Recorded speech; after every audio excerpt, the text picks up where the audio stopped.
Hello guys, welcome to अरुणेखा study. CTET 2021 exam के लिए हम लोग मैथ्स की मास्टर क्लास सीरीज चला रहे हैं और आज इस सीरीज का चौथा क्लास है। और इस क्लास में भी हम बहुत ही अच्छे अच्छे मैथ्स के क्वेश्चन को ट्रिक से सॉल्व करेंगे या बहुत ही इजीली सॉल्व करेंगे। लाइव चल रहा है आपका ये क्लास, तो जल्दी से शेयर करके आइए, अपने दोस्तों को भी बुलाइए और नए लोग चैनल को सब्सक्राइब कर लीजिए। सभी लोग वीडियो को लाइक करें और जरूर शेयर करें। तो फटाफट शेयर करके आप लोग आइए। साथ ही आपको मैथ्स पेडागोजी फटाफट सीरीज भी आपको मिल रहा होगा और उसे भी आप लोग देखते रहिए। और शॉर्ट्स में कुछ क्वेश्चंस मैं दे रहा हूँ, वो भी आप लोग देखते रहिए। चलिए जल्दी से शुरू करेंगे, फटाक से आप लोग शेयर करके आइए। और मैं बता दूं आप सबको कि हमारे चैनल का टेलीग्राम चैनल, इंस्टाग्राम और फेसबुक पेज है, लिंक डिस्क्रिप्शन बॉक्स में मिल जाएगी। तो चलिए बढ़ते हैं अपने आगे क्वेश्चन की तरफ। और पहला क्वेश्चन है, यदि ये जो क्वेश्चन है ये सीटेट सरप्राइज कर दिया था सबको, क्योंकि ये जो क्वेश्चन है ये बाइनरी नंबर का क्वेश्चन है। ठीक है, और ये क्वेश्चन बहुत कम लोग ही समझ पाएंगे इसे सॉल्व करने के लिए। ये बाइनरी नंबर का क्वेश्चन है जिसमें बेस 2 दिया हुआ है और आपको जो नंबर फाइंड करना है उसमें जो बेस है वो 10 फाइंड करना है, मतलब 10 के बेस में फाइंड करना है। तो इसके लिए एक तरीका होता है सॉल्व करने का। तो क्या तरीका होगा, वो जो ये नंबर दिया है वो लिख लीजिए, 1 1 0 1 और 1। ठीक है, यहां तक लिख लिए। अब क्या लिखेंगे, तो सबके पावर में यहाँ पे सबके नीचे 2 लिख लीजिए। 2 2 2 2 और 2। अब जैसे इस नंबर के नीचे हम लोग 2 लिखे हैं, तो इस नंबर के बाद कितने अंक हैं, 1 2 3 और 4, 4 है, तो यहाँ पावर में 4 लगा लीजिए। यहाँ इस नंबर के नीचे भी 2 लिखा हुआ है, क्योंकि यहाँ पे बेस 2 है इसलिए हम यहाँ पे 2 लिख दिए हैं।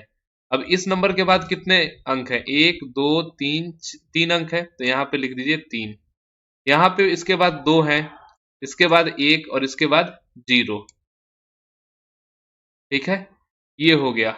अब क्या करेंगे हम, तो ऐसा लिख दिए। अब करना क्या है कि सब एक एक ये जो सेट है, एक एक सेट को मल्टीप्लाई करके जोड़ेंगे।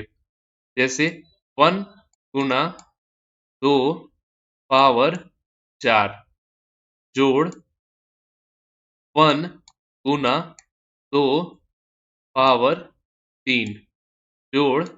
अब यहाँ जीरो से जब कोई नंबर में हम जीरो से मल्टीप्लाई करेंगे तो वो जीरो हो जाता है, तो जीरो लिख देंगे। फिर लिखेंगे जोड़ 1 गुना 1 गुना 2 के पावर 1 जोड़। अब 2 के पावर में जीरो है, यानी किसी भी नंबर के पावर में अगर जीरो आ जाए तो वो 1 के बराबर हो जाता है। और 1 का मल्टीप्लाई करेंगे तो 1 आएगा। अब आप लोग इसको जोड़ के लिख सकते हैं। जोड़ के लिखिए, आप लोग बताइए कि क्या होगा। यहाँ पे क्या हो जाएगा, 2 के पावर 4 में क्या हो जाएगा, 2 के पावर 4 हो जाएगा, जल्दी बताइए आप लोग, 16। ठीक है, और 2 के पावर 3 क्या हो जाएगा, 8। ठीक, और फिर यहाँ पे जीरो है तो उसको हटा दीजिए। अब 2 के पावर 2, अब इसको जोड़िए तो ये 2 हो जाएगा। अब उसके बाद क्या है, 1, तो इतना लिख दीजिए। अब इसे जोड़िए तो कितना हो जाएगा, ये हो जाएगा 27। तो हमारा जो आंसर होगा वो होगा 27। ये क्वेश्चन एक ही बार आया है, बहुत इंपॉर्टेंट नहीं बोल सकते, लेकिन आपको इसकी जानकारी होनी चाहिए कि किस प्रकार इसे सॉल्व करते हैं, हल करते हैं। ठीक है, तो ये तरीका होता है इसको सॉल्व करने का। चलिए पढ़ते हैं अपने अगले क्वेश्चन की तरफ। और अगला क्वेश्चन है 37 नंबर। याद रखिए, होमवर्क इस सीरीज में भी, इस क्लास में भी आपको मिलेगी। 37 नंबर क्वेश्चन में ये है कि एक वर्ग की भुजा 10 सेंटीमीटर है। यदि वर्ग की भुजा दोगुनी कर दी जाए तो नया परिमाप कितने गुना का हो जाएगा। ठीक, छोड़िए 10 गुना का जो बोल रहा है वो हटा दीजिए, आप उतना सोचिए नहीं। यहाँ पे देखिए आप लोग, ये क्या हो जाएगा। मान लीजिए जो भुजा है उसको हम लोग बी ले लेते हैं। ठीक, और जब हम परिमाप निकालते हैं तो क्या करते हैं, उसमें 4 से गुना कर देते हैं, तो हमारा परिमाप निकल जाता है। अब मान लीजिए वही जो भुजा है उसको 2 गुना कर देते हैं, यानी 2 गुना करेंगे तो 2b हो जाएगा। 2b हो जाएगा, तो ये गुना करे इसमें 4 से, तो यहाँ पे जो मेरा आया था वो आया था 4b आया था। ठीक है, अब यहाँ पे जब हम गुना कर रहे हैं तो ये क्या हो जाएगा, 2 और 4 का भी गुना होगा, यानी 8 हो जाएगा और 8b हो जाएगा। तो दोनों में कितने का अंतर आ रहा है, मतलब क्या डिफरेंस हो रही है इसमें और इसमें। ये क्या हो रहा है, 8 भी क्या है ये, एक मिनट, हाँ ये 8 भी क्या है, 4b गुणा 2 हो जा रहा है, यानी पहला जो परिमाप है उसका 2 गुणा हो जा रहा है, तो हमारा आंसर क्या हो जाएगा, 2 गुणा। अब जैसे ये क्वेश्चन दिया है, अगर उस हिसाब से सॉल्व करें तो पहले क्या था, 10 भुजा थे, 10 भुजा थी, तो परिमाप क्या हो जाएगा 40, और बाद में क्या किया, 2 गुना कर दिया, यानी भुजा जो हो जाएगी 20 हो जाएगी, और 20 हो जाएगी तब उसका परिमाप निकालेंगे तो क्या हो जाएगा 80, तो 80 हो जाएगा, तो 40 का 2 गुना होता है 80, तो इस हिसाब से हमारा जो आंसर होगा वो हो जाएगा 2 टाइम्स, यानी 2 गुना। चलिए बढ़ते हैं अगले क्वेश्चन की तरफ, और अगला क्वेश्चन है आपके स्क्रीन पर। ये बोल रहा है which of the following letters have both horizontal and vertical lines of symmetry, यानी जो सममिति है वो क्षैतिज रेखा में भी है और लेटा हुआ जो रेखा होता है उसमें भी है, ठीक है, मतलब इस तरह से भी है और इस तरह से भी है। तो जैसे ये ए है, तो ऊपर में तो ये horizontal line, sorry vertical line में तो ये है, इसको वर्टिकल कहते हैं और इसको हॉरिजेंटल कहते हैं, ठीक है। तो वर्टिकल लाइन में तो इसका सिमेट्री बन जा रहा है, लेकिन हॉरिजेंटल में कहाँ सिमेट्री तो नहीं बन रहा है, यहाँ देखिए आप हॉरिजेंटल में बन रहा है, नहीं बन रहा है। अच्छा एक्स में आते हैं, इसमें वर्टिकल में बन गया, और हॉरिजॉन्टल में देखें तो यहाँ पे हॉरिजॉन्टल में भी बन जा रहा है।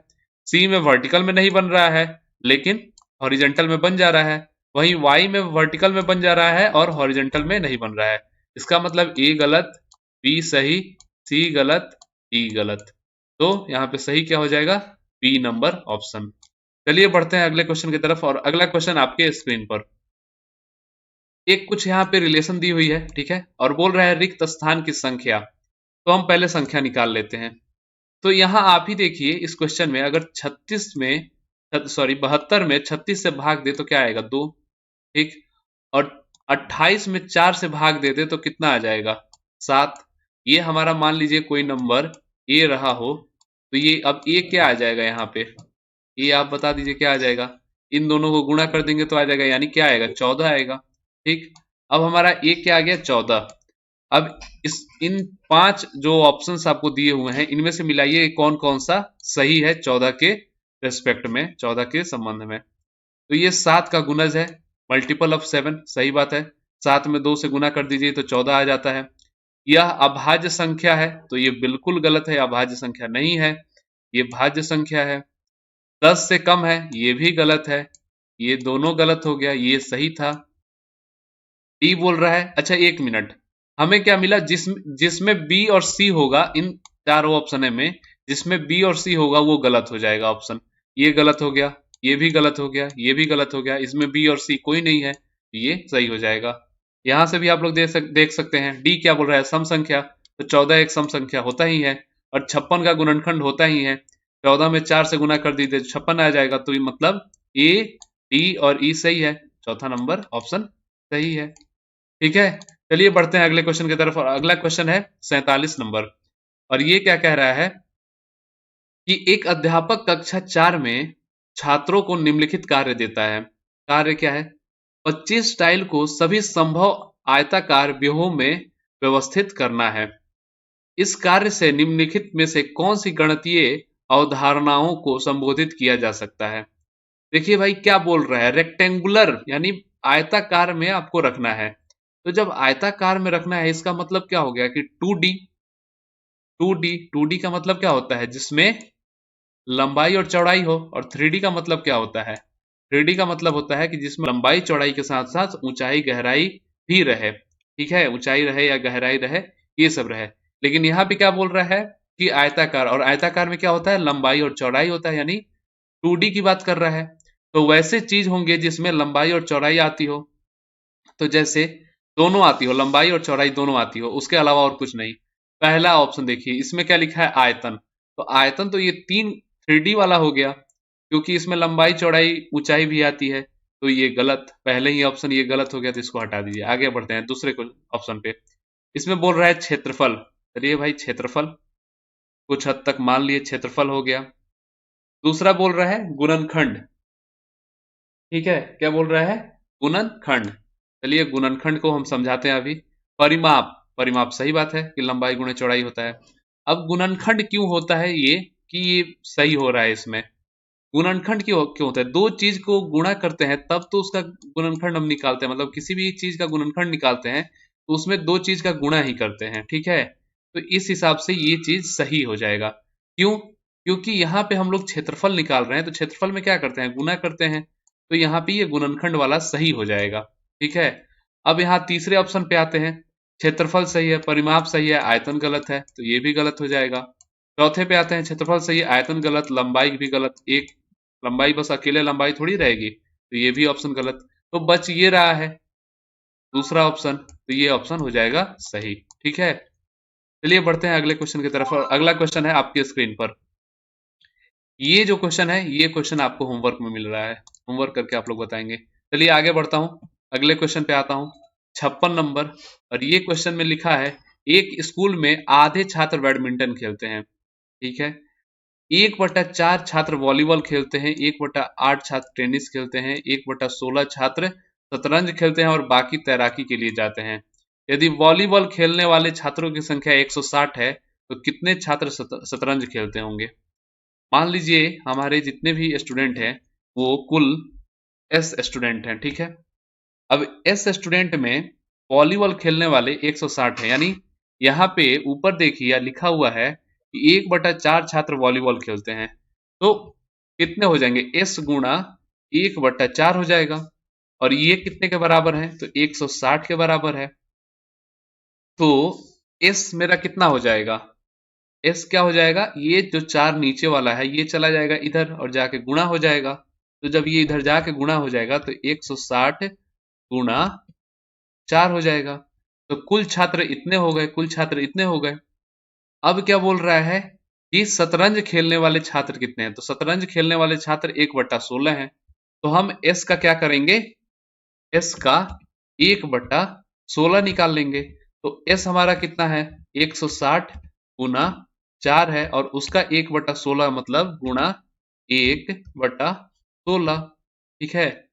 तो यहाँ पे देखिए 160 गुना 4 गुना 1/16, ये लिख दिए। ये और ये कैंसिल हो जाएगा, 16 में 10 से गुणा कीजिएगा तो क्या आएगा, 160 आएगा। अब बचा 10 और 4 गुणा कर दीजिए, क्या आ जाएगा, तो 40 आ जाएगा। ऑप्शन नंबर 1 सही हो जाएगा आपका, ठीक है। बढ़ते हैं अपने अगले क्वेश्चन की तरफ, और अगला क्वेश्चन है 57 नंबर। और यहाँ पे आप ध्यान दीजिए, ये बहुत काफी बड़ा क्वेश्चन है, और पढ़िए क्वेश्चन को। दीपा एक डाकघर में पत्र और पार्सल डाक से भेजने के लिए जाती है। डाक की दरें इस प्रकार चिन्हित की गई हैं। पत्र का भार पहला है 20 ग्राम या उससे कम 5 रुपए, ठीक है। प्रत्येक अतिरिक्त 20 ग्राम के लिए 2 रुपए। पार्सल का भार पहला है 50 ग्राम या उससे कम 5 रुपए, और प्रत्येक अतिरिक्त 50 ग्राम के लिए 3 रुपए, ठीक है। अब क्वेश्चन क्या है, दीपा 2 पार्सल क्रमशः 250 ग्राम और 300 ग्राम भार के और 2 पत्र क्रमशः 20 ग्राम और 35 ग्राम भार के भेजना चाहती है। उसे कितना डाक शुल्क देना होगा। तो ये हमारा क्वेश्चन है, ठीक है। क्वेश्चन को एक बार आप लोग फिर से अपने ढंग से पढ़ लीजिए और कोशिश कीजिए क्वेश्चन को समझने की, ठीक, फिर मैं आपको बताऊंगा। हाँ, तो क्वेश्चन ये कह रहा है कि दीपा डाकघर जाती है 2 पार्सल और 2 पत्र लेकर, 2 पार्सल और 2 पत्र लेकर। एक पार्सल जो है वो 250 ग्राम का है, ठीक है, और दूसरा जो पार्सल है वो 300 ग्राम का है, ठीक। तो और जो पत्र है वो 20 ग्राम का एक है और दूसरा 35 ग्राम का है, ठीक है। दूसरा जो है वो 35 ग्राम का है। तो ये लेकर पहुंची है और दोनों के लिए रेट अलग अलग है, ठीक है, दोनों के लिए रेट अलग अलग है। अब कहना क्या चाहता है क्वेश्चन, ये कहना क्या पूछना चाहता है कि कितना पैसा उसे भुगतान करना होगा डाकघर में इतने पार्सल और पत्र भेजने के लिए, ठीक। तो हम उसी हिसाब से चलते हैं, जैसे पहले पार्सल का आ गया, ठीक, पहले पार्सल का हम हिसाब कर लेते हैं। तो पार्सल का हिसाब जब करेंगे हम, तो पार्सल बोल रहा है 250 ग्राम का एक है, और पहले 50 ग्राम के लिए 5 रुपए लग रहा है, तो पहले 50 ग्राम के लिए 5 रुपए लग गया। अब बचा कितना? 200 ग्राम। अब हर 50 ग्राम के लिए 3 रुपए लग रहा है, तो 200 ग्राम के लिए कितने रुपए लगेंगे? 50 ग्राम के लिए 3 रुपए लग रहा है, तो 200 ग्राम के लिए 12 रुपए लगेंगे। आप लोग कैलकुलेशन कर लीजिए, 12 रुपए लगेंगे। ठीक है, आप लोग खुद कैलकुलेशन करके देखिए कि कितना आ रहा है। ठीक, तो ये कितना हो जाएगा? ये हो जाएगा 17 रुपए। अच्छा, दूसरा पार्सल क्या है? वो 300 ग्राम का है।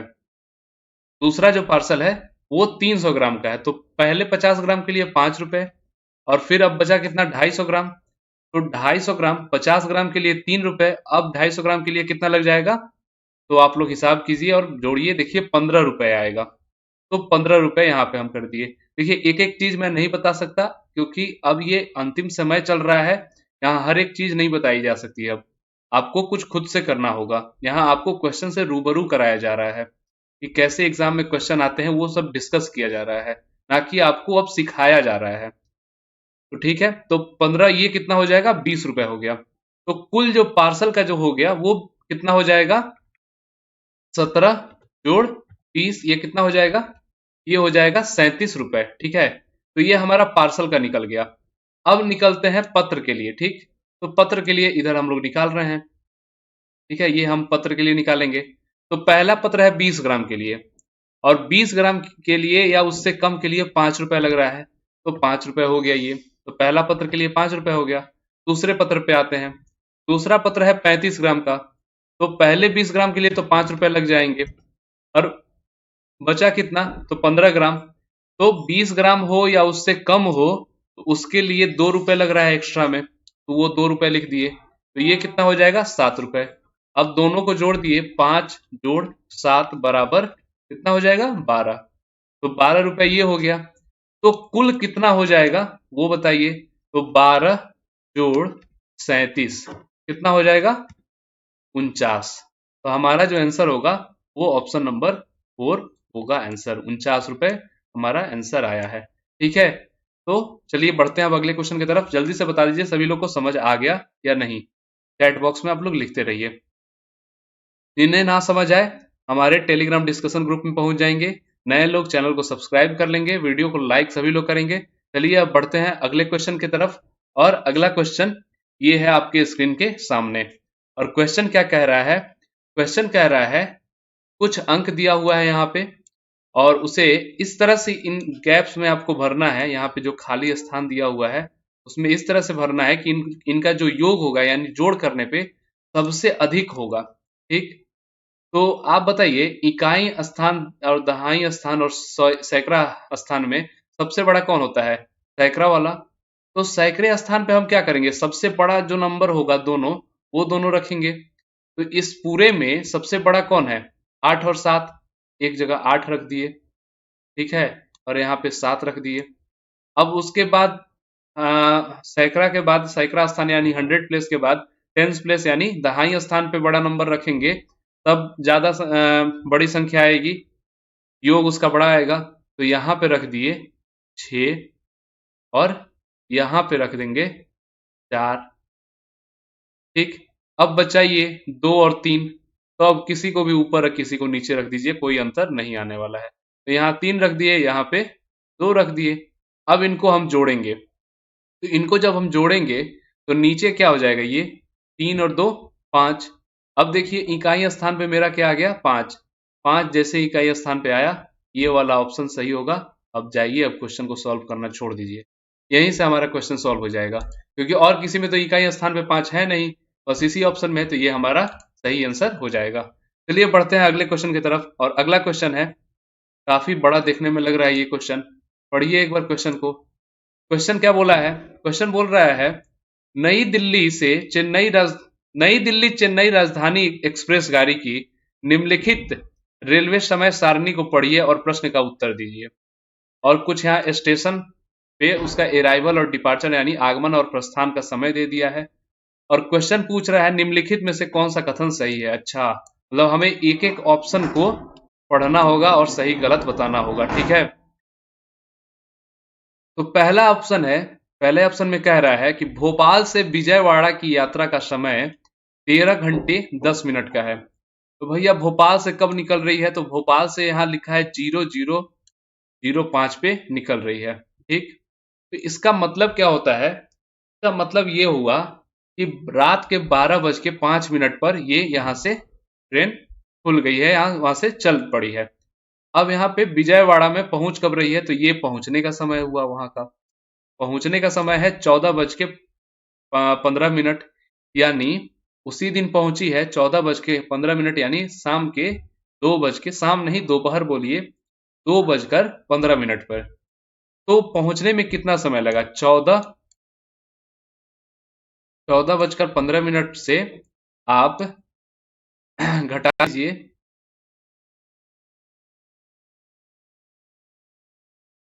अब 1 मिनट आप लोग रुक जाइए, मैं लैपटॉप को चार्ज पे लगा दूं।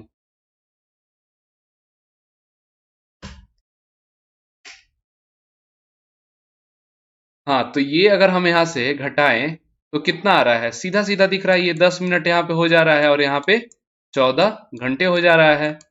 तो 14 घंटे आ गए यहाँ पे, यानी यहाँ पे तो लिखा है 13 घंटे 10 मिनट, ये ऑप्शन क्या हो जाएगा, गलत। अब अगले ऑप्शन पे आते हैं, ये लिख रहा है नागपुर से चेन्नई की यात्रा का समय 15 घंटे 10 मिनट का है। नागपुर से चला, तो नागपुर से चला है 5:35 पे, और चेन्नई पहुंचा है 20:45, यानी रात के 8:45 पे। तो घंटे का अंतर क्या हो जाएगा, घंटे का अंतर हो जाएगा यहाँ पे 15 घंटे, और समय मिनट का क्या अंतर है, इन दोनों में अंतर निकालिए, इन दोनों में आप खुद निकाल के देखिए, तो 15 घंटे 10 मिनट का आ जाएगा। मतलब ये ऑप्शन सही हो गया। जहां सही ऑप्शन मिले आगे बढ़ने की जरूरत ही नहीं है, क्योंकि यहाँ पे एक क्वेश्चन में 2-3 ऑप्शन सही नहीं होने वाले हैं, एक ही सही होगा। बस यहाँ से क्वेश्चन छोड़ के आप आगे बढ़ सकते हैं, यहाँ पे जब सही मिलेगा तो मार्क कीजिए और आगे बढ़िए। लेकिन अगर आपको विश्वास नहीं हो रहा हो यहाँ पे, तो आप ये दोनों ऑप्शन भी चेक कर सकते हैं, ये दोनों गलत है। चलिए हम आगे बढ़ते हैं और अगले क्वेश्चन की तरफ आते हैं। और अगला क्वेश्चन है ये, एक क्वेश्चन मैं होमवर्क में दे चुका हूं, साथ में ये भी मैं होमवर्क में ही दे रहा हूं। आप लोग इसे टेलीग्राम डिस्कशन ग्रुप में सॉल्व करके भेजेंगे, और जो क्वेश्चन समझ ना आया हो उसे आप लोग वहां डिस्कस कर लेंगे मेरे साथ। तो उम्मीद करता हूं आप सभी को समझ आया होगा। मिलेंगे आपसे अगले वीडियो में, और जो लोग चैनल पे नए होंगे चैनल को सब्सक्राइब कर लेंगे, वीडियो को लाइक और शेयर जरूर करेंगे, सभी लोग करेंगे। और आपको जिस चीज की सहायता चाहिए या कोई भी मेरे तरफ से सपोर्ट की जरूरत हो, तो आप बेझिझक बोलिएगा, उसके लिए यहाँ आपके तैयारी में हर एक चीज की पूरी की जाएगी। तो चलिए मिलते हैं आपसे अगले वीडियो में, तब तक के लिए टाटा बाय बाय।